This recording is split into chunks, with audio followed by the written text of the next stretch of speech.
नमस्कार, स्वागत है आप सभी का स्टार न्यूज में। मैं हूं आपके साथ जुबैर चौधरी। वक्त तो चला आपका राज्य आपकी खबरों का, जहां सबसे पहले बात करेंगे बिहार के औरंगाबाद की, जहां बीजेपी के नेता सीएम नीतीश कुमार पर जमकर बरसे। तो पूर्व सहकारिता मंत्री और बीजेपी के कद्दावर नेता राम आधार सिंह सीएम नीतीश कुमार पर जमकर बरसे। साथ ही उन्होंने अपनी ही पार्टी के औरंगाबाद सांसद सुशील कुमार सिंह पर भी निशाना साधा। नीतीश कुमार की बीजेपी नेताओं के साथ दोस्ती को लेकर उन्होंने कहा कि नीतीश कुमार कभी किसी के दोस्त नहीं हो सकते, वो दगाबाज हैं और दगाबाज से बीजेपी कभी दोस्ती नहीं रखती। वहीं इस दौरान उन्होंने औरंगाबाद सांसद सुशील कुमार सिंह को नकली हिंदू करार दिया। उन्होंने कहा कि अगर साल 2024 में फिर से उनकी पार्टी बीजेपी सांसद सुशील कुमार सिंह को टिकट देती है तो उनकी निश्चित हार ही होगी, क्योंकि सुशील सिंह भाजपाई नहीं है और नकली हिंदू।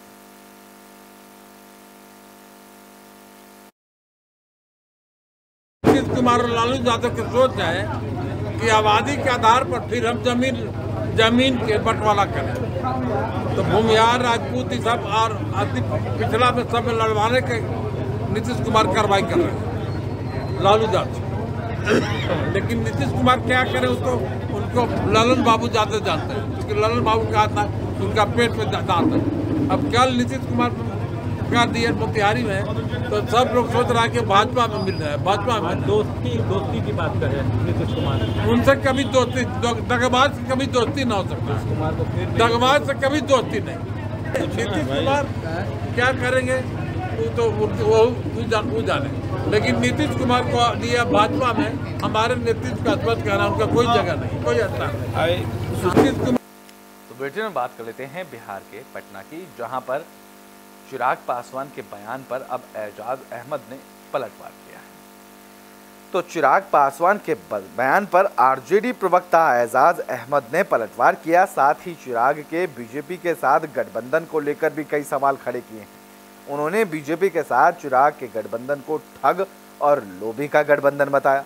उन्होंने कहा कि चिराग पासवान एक सीट के लिए अपने समाज को अपमानित कर बीजेपी के विचार वाहक बनकर रह गए हैं।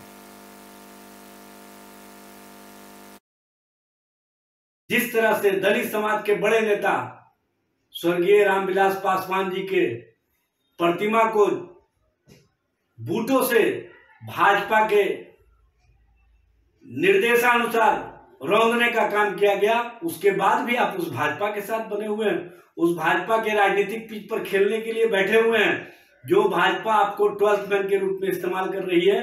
और कहीं ना कहीं आपको भाजपा अपने विचारों के वाहक के तौर पर इस्तेमाल कर रही है। और जहां ठग और लोभी का बंधन हो, जहां ठग और लोभी एक दूसरे के साथ एक दूसरे को ठगने के लिए एक दूसरे को कहीं ना कहीं अपमान सह करके भी उनके साथ खड़े रहने के लिए बने हुए हों, उनको इस तरह का बयान देने से पहले 100 बार। तो बुलेटिन में बात कर लेते हैं हरियाणा के फरीदाबाद की, जहां तीर्थाटन का आयोजन हो रहा है।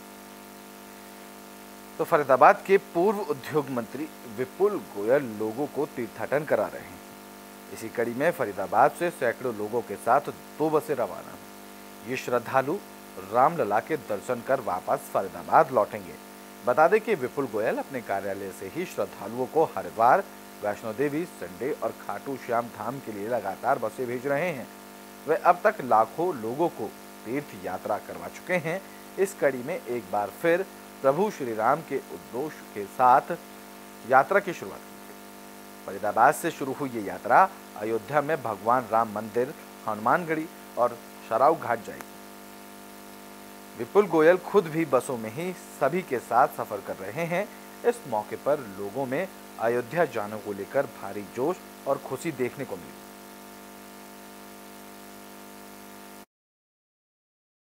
आज फरीदाबाद पलवल होटल फरीदाबाद लोकसभा के जो गणमान्य व्यक्ति हैं, 2 बसों में कल रामनवमी के दिन भगवान श्री राम के दर्शन करेंगे। अयोध्या पहुंचेंगे सभी लोग।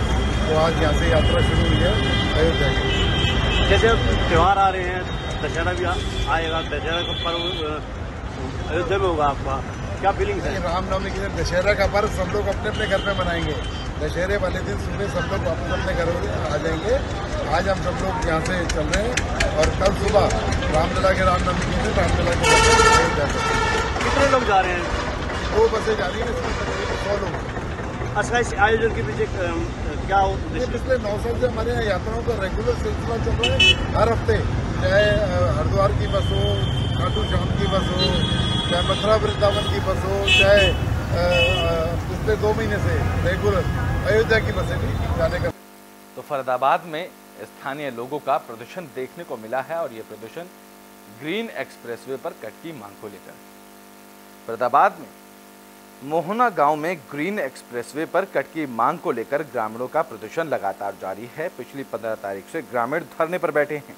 लोगों का कहना है कि मुख्यमंत्री मनोहर लाल ने पिछले साल 3 मई को पर्थला के गांव पनहेड़ा खुर्द में घोषणा की थी कि मोहना गांव पर ग्रीन एक्सप्रेसवे का उतार चढ़ाव दिया जाएगा, लेकिन अब जब ग्रीन एक्सप्रेसवे का काम चल रहा है तो उसका उतार चढ़ाव मोहना गांव में देने के बजाय यमुना के पार फरेंदा गांव में दिया जा रहा है, जिसके चलते ग्रामीणों ने खासी नाराजगी देखने को मिल रही है।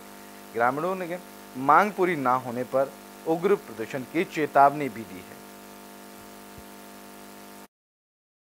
बड़े ही शर्म की बात है कि हमारे हरियाणा राज्य का मुखिया अपनी बात से मुकर रहा है। 2022 के अंदर इसी मोहना इलाके की सरदारी के सामने, जिसमें पूरा इलाका जुटा था, कहा था कि मोहना के अंदर कट दिया जाएगा, लेकिन आज वो अपनी बात से मुकर रहे हैं। तो मैं माननीय मुख्यमंत्री से कहना चाहता हूँ कि जो आप आरोप हुड्डा सरकार पर भूमाफियाओं के लगाते हैं, क्या आज आप पर वो आरोप लगेंगे अगर आप मोहना में कट नहीं देते?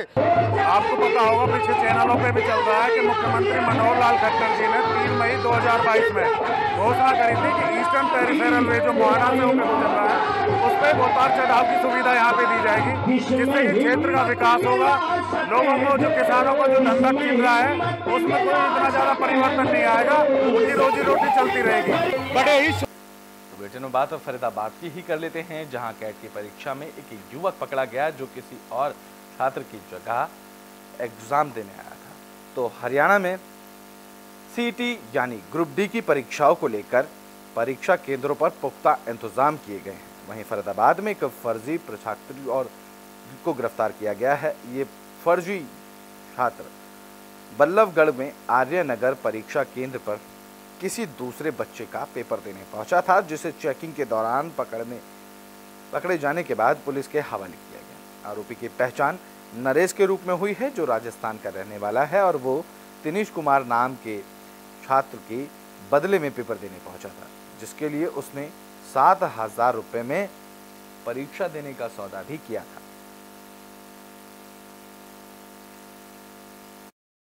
ये सीटी का एग्ज़ाम जो कल 21 तारीख और आज 22 तारीख 2 शिफ्टों में होना तय था।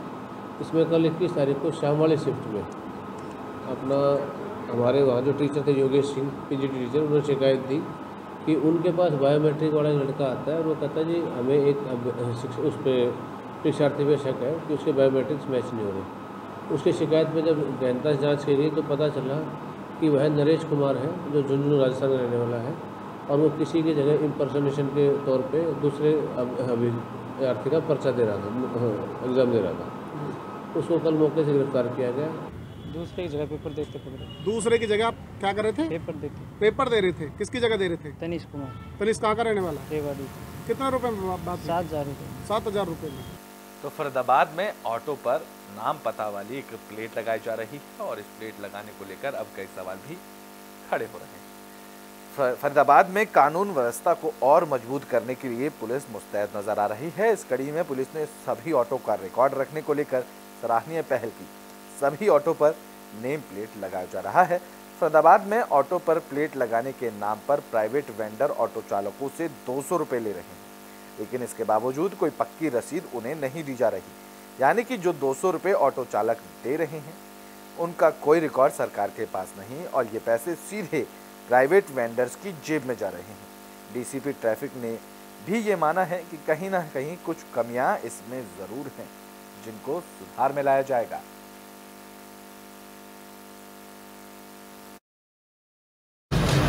चलो, इसके अलावा उस दिन मेरे डॉक्यूमेंट जमा हुए, मेरे से 200 रुपये ले लिए। ये रसीद मेरे को काट के इसकी फ़ोटो करा दी। अच्छा, इस पर भी कोई जीएसटी नंबर मोहर है? कुछ नहीं। ऐसे ही चल रहा है। आज मेरा फिर नंबर आया है 4 दिन के बाद। आज फिर 200 रुपये ले लिए। आज फिर ये 200 रुपये ले लिए। ये 200 रुपये की कच्ची रसीद हमें थमा दी, फिर दे दी। तो मतलब 600 रुपये चले गए आपके? 400 रुपये चले गए। चलिए, बहुत अच्छी बात। और ये ऑटो रिक्शा जो खड़ा है इसकी 400 रुपये रोजाना की किस्त है। हमारे 4 दिन इधर लाइन में ख़त्म हो गए। इसमें जैसे कि हमारे जो राज्य स्तर पे एक शहर को सेफ बनाने के और हमारा एक प्रयास चल रहा है, महिला को सुरक्षित करने की ओर जो प्रयास चल रहा है, तो उसमें ये तय हुआ था कि जो ऑटोज़ हैं उनको सभी को एक यूनिक आइडेंटिफिकेशन नंबर प्लेट प्रदान की जाएगी, जिसमें 3 जगह ये नंबर प्लेट लगाई जाएगी। एक हमारे पीछे लगेगा, एक बीच में लगेगा जहाँ पे साइड मिरर होता है, और एक आगे की तरफ लगाएंगे जहाँ पे अपना फ्रंट की तरफ नंबर प्लेट होती है।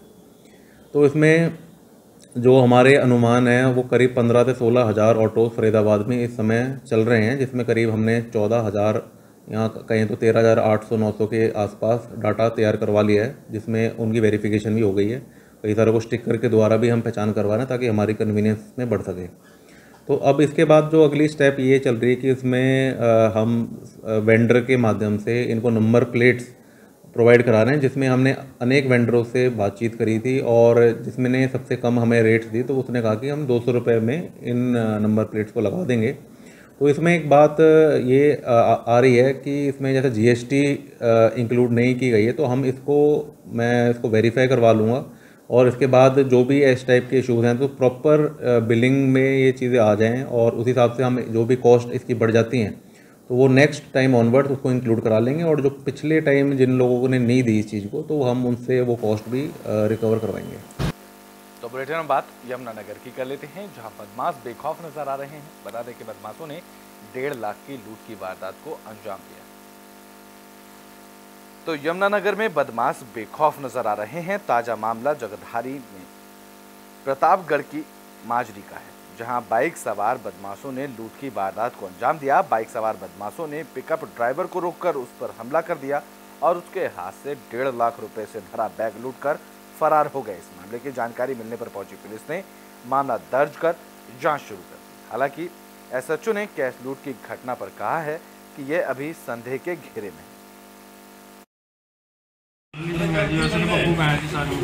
क्या हुआ था, कैसे हुआ? मैं जी जा रहा था, मैं वहाँ पे हुई थी वारदात सारी। पता नहीं पता जी मुझे क्या मारा जी, ये नहीं पता जी क्या मारा मुझे। 1,39,500 रुपये। ये बब्बू नाम का व्यक्ति है जिसने शिकायत की है कि गंगानगर कॉलोनी में एक बड़ी मस्जिद है, उसके पास ये अपनी बोलेरो पिकअप लेके आ रहा था और पीछे से 3 लड़के आए जिन्होंने उसके साथ मारपीट की, और उसके पास ये बता रहा है, अभी कंफर्म नहीं हुआ है कि ये 1.5 लाख रुपए लेके आया हुआ था, वो उसको छीन के चले गए। इसको हाथ पे इंजरी भी है और फिलहाल वो हॉस्पिटल में है। अभी फिलहाल उसके कहे अनुसार जांच कर रहे हैं, अभी किसी चीज़ की पुष्टि नहीं की जा सकती। क्या बताया क्या था उसने? उसने बताया था 3 लड़कों ने आके बाइक रोकी, उसके ऊपर हमला कर दिया जिससे उसके हाथ पे चोट लगी और उसका जबरदस्ती कैश लेके चले गए। गन पॉइंट नहीं, गन पॉइंट तो बुलेटिन में बात कर लेते हैं पंजाब के मोगा की। बता दें कि भारत और कनाडा के बीच चल रहे विवाद को लेकर लोगों की टेंशनें अब बढ़ाती हैं। तो भारत और कनाडा के बीच चल रहे विवाद से पंजाब के लोगों की मुश्किलें बढ़ गई हैं और देश में कई राज्यों में रह रहे लोगों की भी मुश्किलें बढ़ गई हैं। दरअसल कनाडा सरकार ने भारत के अलग अलग शहरों में वीजा सेवाएं बंद कर दी हैं, जिसका सीधा असर उन लोगों पर पड़ रहा है जो कनाडा जाना चाहते हैं। चंडीगढ़ में भी कनाडा सरकार ने वीजा सेवाएं बंद कर दी, जिसकी वजह से लोगों को परेशानियों का सामना करना पड़ रहा है और लोग अब इसको लेकर परेशान नजर आ रहे हैं। देखो जी, पंजाब ਦੇ ਵਿੱਚ ਬਹੁਤ ਮੁਸ਼ਕਲਾਂ ਆਉਣਗੀਆਂ। ਜਿਹੜੇ ਲੋਕ ਜਿਹੜੇ ਹੈਗੇ ਆ, ਜਿਵੇਂ ਪਰਿਵਾਰ ਲਾ ਲਓ, ਕੋਈ ਫੈਮਿਲੀ ਮੈਂਬਰ ਹੈਗਾ ਜਿਨ੍ਹਾਂ ਨੇ ਆਪਣੇ ਬੱਚੇ ਨੂੰ ਵਿਜ਼ਿਟ ਕਰਨਾ ਹੈ ਕੈਨੇਡਾ ਦੇ ਵਿੱਚ, ਆਪਣੇ ਧੀ ਪੁੱਤ ਨੂੰ, ਜਾਂ ਜਿਹੜੇ ਬੱਚੇ ਪੜ੍ਹਨ ਨਹੀਂ ਜਾ ਰਹੇ ਨੇ ਕੈਨੇਡਾ।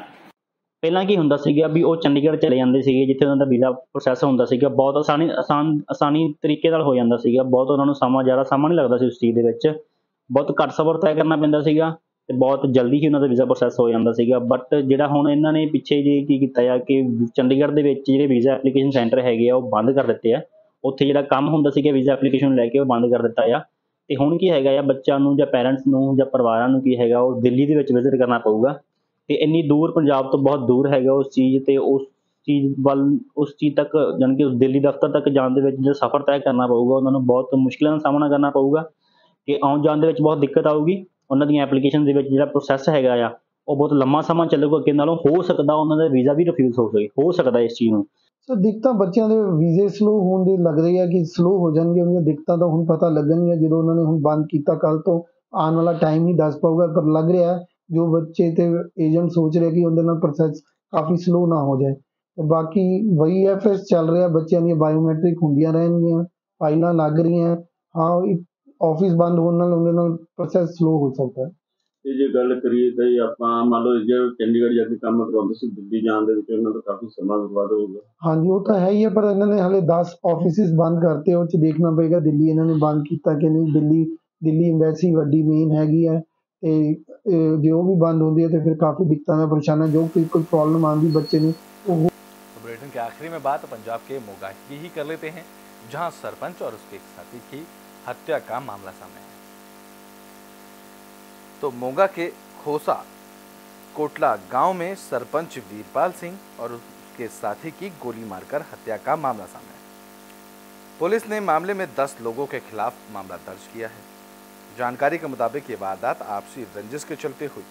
घटना में दूसरे पक्ष के 2 लोग भी घायल हुए। जो हमारा कोसा कोटला पिंड दे विच 2 ग्रुप दे आपस से जड़ा लड़ाई हुई है। उस लड़ाई के दौरान 2 व्यक्ति को मौत हुई है। उसके संबंधित में पुलिस ने FIR नंबर 148 अंडर सेक्शन 302 बाकी सेक्शंस धारावां लगा के केस रजिस्टर कर दिता कल। और इस केस नूं दोषियों नूं फड़ने वास्ते SPD DSP धर्मकोट SP हेडकोटर और काफ़ी SHO CA का टीम असी गठन करके वर्कआउट करता। इस केस दे विच हुण तक असी जड़े मेन दोषी है गुरचरण सिंह एलियास सुखदेव सिंह, उन्होंने नाल टोटल और 4 कुल मिला के 5 ही दोषी नूं गिरफ्तार। आपका राज्य आपकी खबरों में भी के लिए बस इतना ही। देश और दुनिया की तमाम खबरों के लिए देखते रहें AV स्टार न्यूज़।